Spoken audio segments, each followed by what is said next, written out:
ზოდიაქოს სამი ნიშანი, რომლებიც 2026 წელს ყველაზე ფრთხილად უნდა იყვნენ. ასევე ამ ვიდეოში ვისაუბრებ 2026 წლის საფრთხეების შესახებ. მე ვარ გიორგი ხუბულავა, ასტროლოგი. მოდი ვნახოთ რა ხდება ცაზე და როგორ მოვიქცეთ დედამიწაზე. 2026 წელს პლანეტა პლუტონი მაისის დასაწყისში გახდება რეტროგრადული და იგი ასე გააგრძელებს ოქტომბრის შუარიცხვებამდე. აღმავალი კვანძი ივლისის ბოლოსთვის გადავა მერწყულის ზოდიაქოს ნიშანში, ხოლო აღმავალი კვანძი შესაბამისად ივლისის ბოლოსთვის გადავა ლომის ზოდიაქოს ნიშანში. რაც შეეხება პლანეტა მარსი მთელი წლის განმავლობაში დირექტიულად მოძრავია. აი სატურნი კი თებერვლის შუარიცხვებში სტუმრობს ვერძის ზოდიაქოს ნიშანს. ამასთან სატურნი რეტროგრადული იქნება ივლისის ბოლოდან დეკემბრის შუარიცხვებამდე. ახლა კი იმაზე თუ როგორ მოვიქცეთ. 2026 წელს პარტნიორულ ურთიერთობებში ერიდეთ კონფლიქტებს. ზოგადად 2026-ში რაიმე ინფორმაცია, როცა თქვენამდე მოვა, სანამ დაეყრდნობით, კარგად გადაამოწმეთ. 2026-ში სიფრთხილე გამოიჩინეთ სამსახურში. 2026 წელს ეშმაკი, რასაც ქვია, დეტალებშია. 2026 წელი პრაგმატიზმის და არა ყალბი იდეალიზმის წელია. ნუ დაიბინძურებთ კარმას. ახლა კი გადავიდეთ ზოდიაქოებზე. ზოდიაქოს პირველი ნიშანი, რომელიც 2026 წელს ფრთხილად უნდა იყოს, არის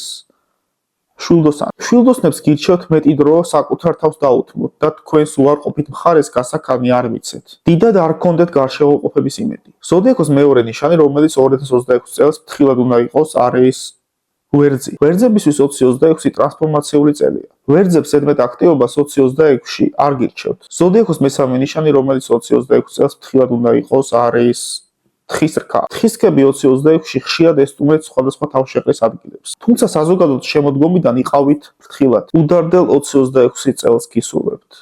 დროებით.